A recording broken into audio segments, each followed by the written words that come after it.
ഈ സായാഹ്ന സന്ദേശത്തിലേക്ക് ഏവർക്കും സ്വാഗതം. ഇസ്രായേൽ പ്രധാനമന്ത്രിയായിരുന്ന ഗോൾഡ മേയർ ഒരു സുന്ദരിയായിരുന്നില്ല. അവർക്ക് എപ്പോഴും തന്റെ സൗന്ദര്യമില്ലായ്മയെക്കുറിച്ച് വല്ലാത്ത ഒരു പ്രയാസം അവർക്ക് ഉണ്ടായി. സൗന്ദര്യത്തിന്റെ പ്രാധാന്യം മനസ്സിലാക്കാനായിട്ട് തുടങ്ങി ആ പ്രായം മുതൽ അവർ ഒരു കണ്ണാടിയുടെ മുമ്പിൽ പോയി നിന്നുകൊണ്ട് തന്റെ സൗന്ദര്യമില്ലായ്മയെക്കുറിച്ച് വല്ലാതെ വിലപിക്കുമായിരുന്നു. എനിക്കൊരിക്കലും ഇനിയൊരു സുന്ദരിയാകുവാൻ കഴിയുകയില്ല എന്നുള്ള ഒരു നിരാശ അവരുടെ ജീവിതത്തിലേക്ക് കടന്നു വന്നു. എന്നാൽ ജീവിതത്തിൽ എന്താണ് ചെയ്യേണ്ടതെന്ന് അവർ തിരിച്ചറിഞ്ഞ ഒരു സന്ദർഭം ഉണ്ടായിരുന്നു. എന്ന് പറഞ്ഞാൽ തന്റെ ഈ അപകർഷതാ ബോധത്തിൽ നിന്ന് ഗോൾഡ മേയറിന് രക്ഷപ്പെടാൻ വേണ്ടിയിട്ട് ഒരു കാര്യം അവർ ചെയ്തു. തന്റെ ബാഹ്യ സൗന്ദര്യത്തെക്കാൾ തന്റെ ആന്തരിക സൗന്ദര്യവും അതുപോലെ തന്നെ തന്റെ പ്രതിഭയും വികസിപ്പിച്ചെടുക്കുവാൻ താൻ തീരുമാനിച്ചു. അന്നു മുതൽ അവൾക്ക് തോന്നി സൗന്ദര്യം വ്യർത്ഥമാണ്, അതിൽ വലിയ കാര്യമൊന്നുമില്ല.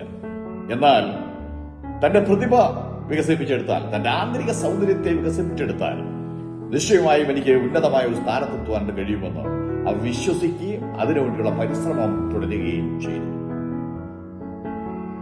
അവസാനം അവർ പറഞ്ഞു, സൗന്ദര്യമില്ലാത്തതാണ് എന്റെ ഈ ഉന്നതിക്ക് കാരണമായി തീർന്നത്.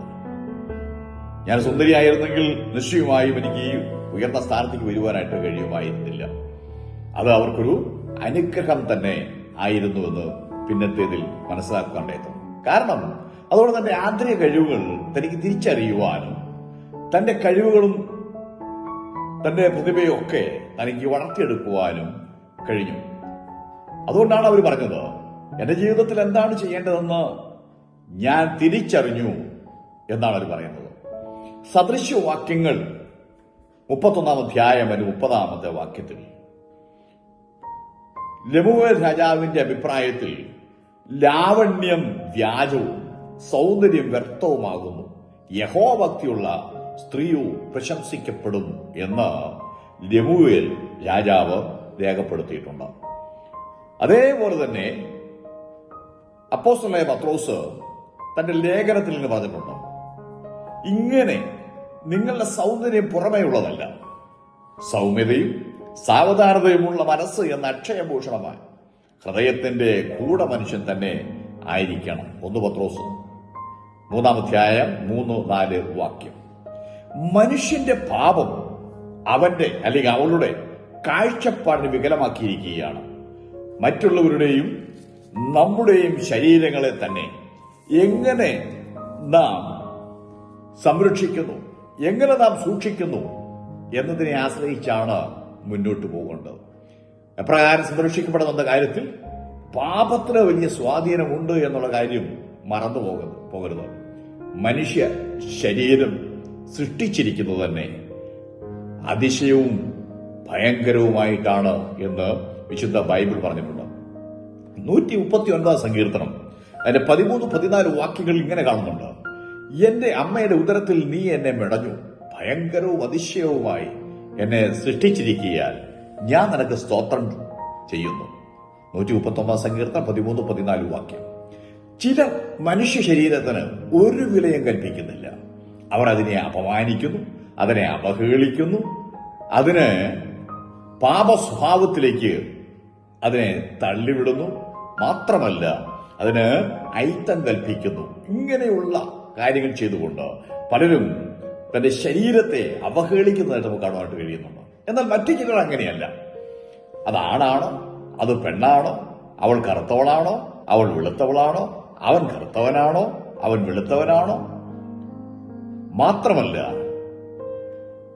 അവൻ വലിയ കുടുംബത്തിൽ ജനിച്ചവനാണോ അല്ലെങ്കിൽ ചെറിയ കുടുംബത്തിൽ ജനിച്ചതാണോ, ഉന്നത ജാതിക്കാരനാണോ അതോ നീച ജാതിക്കാരനാണോ എന്നുള്ളതായ ചിന്താഗതിയിൽ അങ്ങനെ മനുഷ്യന്റെ ബാഹ്യമായ കാഴ്ചപ്പാടിനനുസരിച്ച് അവരെ വിലയിരുത്തി അവരെ തരംതിരിക്കുന്ന ഒരു മനോഭാവമുണ്ട്. ഇത് രണ്ടും തെറ്റാണ്. ശ്രദ്ധിക്കണേ, ഇവരെല്ലാം മനുഷ്യന്റെ ബാഹ്യ പ്രകൃതിക്ക് അനുസരിച്ചാണ് വിലയിരുത്തുന്നത്. ശ്രദ്ധിച്ചേ, മഹാപ്രവാചകനായിരുന്ന ശമൂവേൽ പോലും ഇശായിയുടെ 8 മക്കളിൽ അവരുടെ മുഖവും അവരുടെ സൗന്ദര്യവും അവരുടെ പൊക്കവുമെല്ലാം കണ്ട് വിലയിരുത്തിയതായിട്ട് വിശുദ്ധ ബൈബിളിൽ പറഞ്ഞിട്ടുണ്ട്. 1 ശമൂവേൽ പുസ്തകം 16-ാം അധ്യായത്തിന്റെ 7-ാമത്തെ വാക്യത്തിൽ ആ സമയത്ത് യഹോവ ശമൂവേലിനോട് അവന്റെ മുഖമോ പൊക്കമോ നോക്കരുത്, മനുഷ്യൻ കണ്ണിന് കാണുന്നത് നോക്കുന്നു, യഹോവയോ ഹൃദയത്തെ നോക്കുന്നു. അതായത് മനുഷ്യൻ തന്റെ കണ്ണിന് കാണുന്നതായ ബാഹ്യമായ പ്രകൃതിയെയാണ് വിലയിരുത്തുന്നതെങ്കിൽ ദൈവം കരുതുന്നത് അങ്ങനെയല്ല. ആന്തരിക സൗന്ദര്യത്തെ, അവന്റെ ആ ഉള്ളിൽ ഉള്ളതായ ഉള്ളിലെ മനുഷ്യനെയാണ് ദൈവം കാണുന്നത്.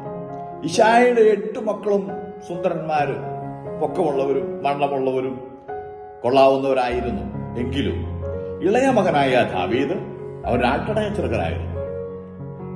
അവനെ സംബന്ധിച്ചിടത്തോളം അവന് സൗന്ദര്യമുണ്ടായിരുന്നു, പവിഴ നിറമുള്ളവനായിരുന്നു, ഒക്കെ ശരിയാണ്. എങ്കിൽ തന്നെ മറ്റുള്ളവരിൽ നിന്നൊരു വ്യത്യസ്ത ഉണ്ടായത് എങ്ങനെയാണ് ചോദിച്ചാൽ, അവൻ ദൈവവുമായിട്ട് നല്ല ബന്ധമുണ്ടായിരുന്നു. താൻ കാട്ടിൽ ആടുകളെ മേയിച്ചു നടക്കുന്ന സമയത്ത് മറ്റാരിലും തനിക്ക് ആശ്രയിപ്പാനില്ല. യഹോവ എന്റെ ഇടയനാകുന്നു എന്ന് പറഞ്ഞ കർത്താവിന് തന്നെ, യഹോവയെ തന്നെ തന്റെ ഇടയനായി അംഗീകരിച്ചുകൊണ്ട് അങ്ങനെ താൻ മുന്നോട്ട് പോകുവാൻ ഇടയായിത്തീർന്നതുകൊണ്ട് ദൈവം നോക്കിയത് ഇവന്റെ പുറമെയുള്ള അല്ലെങ്കിൽ അവന്റെ ബാഹ്യ പ്രകൃതിയെ അല്ല, പക്ഷെ അവന്റെ ഉള്ളിൽ ദൈവത്തോടുള്ളതായ ബന്ധത്തെയാണ് ദൈവം കണ്ടത്. അങ്ങനെ അവനെ അഭിഷേകം ചെയ്യുവാൻ ശമൂവേലിനോട് പറയുകയും ഇസ്രായേലിന് 40 വർഷത്തേക്ക് രാജാവാക്കി മാറ്റുകയും ചെയ്തതായിട്ട് നമ്മൾ തിരുവചനത്തിൽ വായിക്കുന്നുണ്ട്. എന്നെ കേൾക്കുന്ന പ്രിയ സഹോദര, പ്രിയ സഹോദരി, പ്രിയ മാതാവി, പ്രിയ പിതാവി, പ്രിയ കുഞ്ഞിനെ, ബാഹ്യമായിരിക്കുന്ന സൗന്ദര്യമില്ലായിരിക്കാം, ബാഹ്യമായി നോക്കുമ്പോൾ നിങ്ങൾക്ക് സമ്പത്തില്ലായിരിക്കാം, ബാഹ്യ പ്രകൃതിയിൽ മറ്റുള്ളവർ നോക്കുമ്പോൾ നീ കറുത്തതോ അല്ലെങ്കിൽ നീ വെളുത്തതോ അല്ലെങ്കിൽ നീ പൊക്കം കൂടിയവനോ പൊക്കം കുറഞ്ഞവനോ ഒക്കെ ആയിരിക്കാം. അതുകൊണ്ടല്ല വിലയിരുത്തേണ്ടത്, നിന്റെ ആന്തരിക സൗന്ദര്യത്തെ പുഷ്ടിപ്പെടും. ഗോൾഡ മേയറിനെ പോലെ തന്റെ ആ പ്രതിഭയെ, തന്റെ ആന്തരിക കഴിവിനെ താൻ പുഷ്ടിപ്പെടുത്തുന്നതിന്റെ ഫലമായിട്ട് ഇസ്രായേലിന്റെ പ്രധാനമന്ത്രിയായവരെ ആ ഉന്നത പദവിയിലേക്ക് വരെ അവൾ ഉയർത്തപ്പെടുവാനിടയായിട്ടുണ്ട്. അതുപോലെ തന്നെ ദാവീദിനെ സംബന്ധിച്ചിടത്തോളം അവന്റെ ബാഹ്യമായിരിക്കുന്ന സൗന്ദര്യത്തെക്കാൾ കൂടുതലായിട്ട് ദൈവം നോക്കിയത് അവന്റെ ഹൃദയത്തെയായിരുന്നു. അവന്റെ ആന്തരിക സൗന്ദര്യം, ദൈവവുമായിട്ടുള്ള ബന്ധം കർത്താവ് കണ്ടിട്ട് അവനെ തിരഞ്ഞെടുത്ത് 40 വർഷത്തേക്ക് ഇസ്രായേലിന്റെ രാജാവായിട്ട് അഭിഷേകം ചെയ്തുവെങ്കിൽ നിനക്കും ഒരു സന്ദർഭമുണ്ട്. നിന്റെയും ആന്തരിക സൗന്ദര്യത്തെ ദൈവം നോക്കുന്നു. നീ ഏതെങ്കിലും വിധത്തിൽ നിരാശപ്പെട്ടവളോ ആണെങ്കിൽ ഭാരപ്പെട്ടു പോകരുത്, നിരാശപ്പെട്ടു പോകരുത്. നിന്റെ ആന്തരിക സൗന്ദര്യത്തെ നോക്കുന്ന ഒരു കർത്താവുണ്ട്. നിശ്ചയമായും നിന്റെ സ്ഥിതിക്ക് വ്യത്യാസം വരുത്തും. അതുകൊണ്ട് കർത്താവിൽ ആശ്രയിക്കുക, കർത്താവ് നിന്നെ സഹായിക്കും. നിങ്ങൾ ഈ ചാനൽ ഇതുവരെ സബ്സ്ക്രൈബ് ചെയ്തിട്ടില്ലെങ്കിൽ നിങ്ങൾ സബ്സ്ക്രൈബ് ചെയ്യുക. അടുത്ത് കാണുന്നതായ ബെൽ ബട്ടൺ എനേബിൾ ചെയ്താൽ ഞാനിടുന്ന എല്ലാ വീഡിയോയും നിങ്ങൾക്ക് നോട്ടിഫിക്കേഷനായിട്ട് ലഭിക്കും. മാത്രമല്ല, നിങ്ങൾ ലൈക്ക് ചെയ്യുകയും ഷെയർ ചെയ്യുകയും ചെയ്യുക. ഏവരെയും കർത്താവ് സഹായിക്കുമാറാകട്ടെ.